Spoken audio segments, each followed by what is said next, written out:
Hey guys, I'm back with another Indian dessert which is rasgullas. This is my favorite dessert. In fact, everyone loves rasgulla. Rasgullas are difficult to make. It took me years to get the perfect texture and taste. I'm gonna show you those challenges which I faced over the past years, and I'm also going to tell you the solutions. I have tried this recipe like more than 20 times and I have a perfect recipe for the spongy rasgullas. Hello and welcome to Belly Timber House.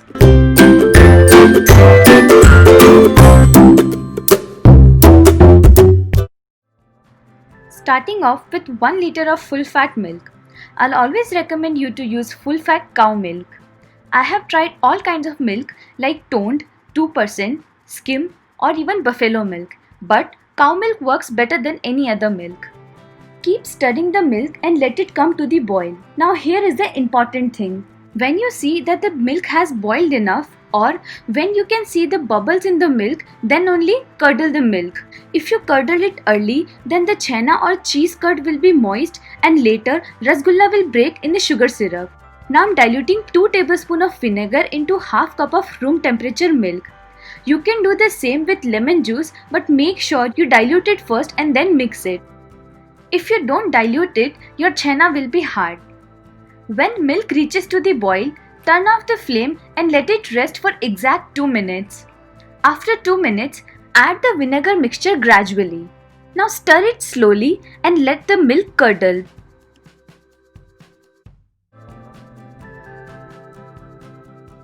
Milk has curdled now. I'm going to strain it in a bowl using a muslin cloth or any cotton cloth.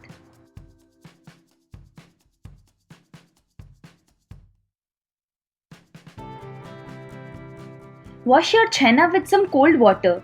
The reason behind washing it with cold water, one is we are removing the smell and the sour taste of vinegar, which is very important for rasgullas. And second reason is when we add cold water, it will instantly give the chena a texture and it is going to lower down the temperature instantly, which is again very important for rasgullas.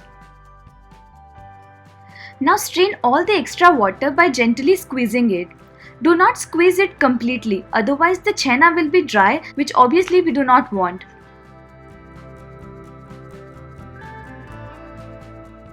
Now you have to hang this cloth for 30 minutes so all the extra water will drain out naturally. After 30 minutes, take the chena in a large plate. Now knead the chena for about a minute and add 1 teaspoon of corn flour. If you don't have corn flour, you can also add 1 teaspoon of all-purpose flour or maida. Corn flour or maida is going to help in binding. Knead the chena for 15 minutes or until it becomes crack-free. It is little bit of time-consuming process, but I assure you the efforts are worth it. Here chena should be at room temperature. If it is getting warm, wait for a few seconds and then knead it.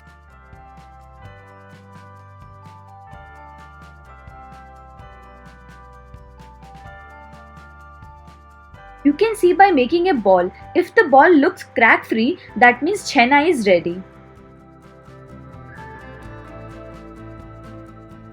Do the same with the remaining chena.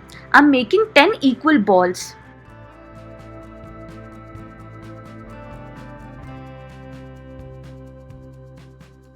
Now keep these balls aside and let's prepare the sugar syrup. Take 1.5 cup of sugar and add 5 cups of water in a heavy bottom saucepan. Always use a pan which is big and little deep because balls are going to double in size. Let the sugar come to the boil. If you want, you can add green cardamom or any other flavor of your choice. I'm keeping it plain. Add all the balls one by one and make sure the sugar syrup is boiling. Add one ball at a time and wait for 2 to 3 seconds. Then add second ball and so on. Here two things you should keep in mind. First, sugar syrup should be boiling hot. And second, the heat or flame should be high. Once you add the balls, close the pan with the lid and let it cook for 10 minutes at high flame. I'm making it into 2 batches, so I'm adding 5 balls at a time. After 10 minutes, carefully flip each ball and let it cook for 3 more minutes without the lid at high flame.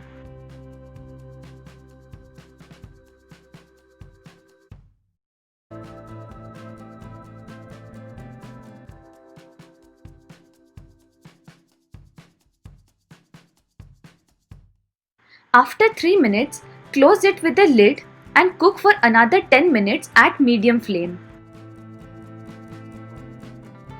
After 10 minutes, switch off the flame, open the lid and flip them. After flipping them, close it with the lid and let the rasgullas come to the room temperature. When they are at room temperature, transfer them in a bowl with the sugar syrup and let them rest for 5 to 6 hours. Make sure you do not keep them in the fridge. I'm also adding few drops of rose essence, which is completely optional. Since I'm obsessed with rose flavor, I'm adding it. You can totally skip it if you don't want. After 5 to 6 hours, our rasgullas are ready. Look how spongy and juicy they are. Keep them in the fridge and enjoy. I hope you liked this video. If you are new to my channel and if you haven't subscribed it yet, please do it now. Do like and share this video and hit the bell icon so you get the notification whenever I upload my new video. Thank you for watching.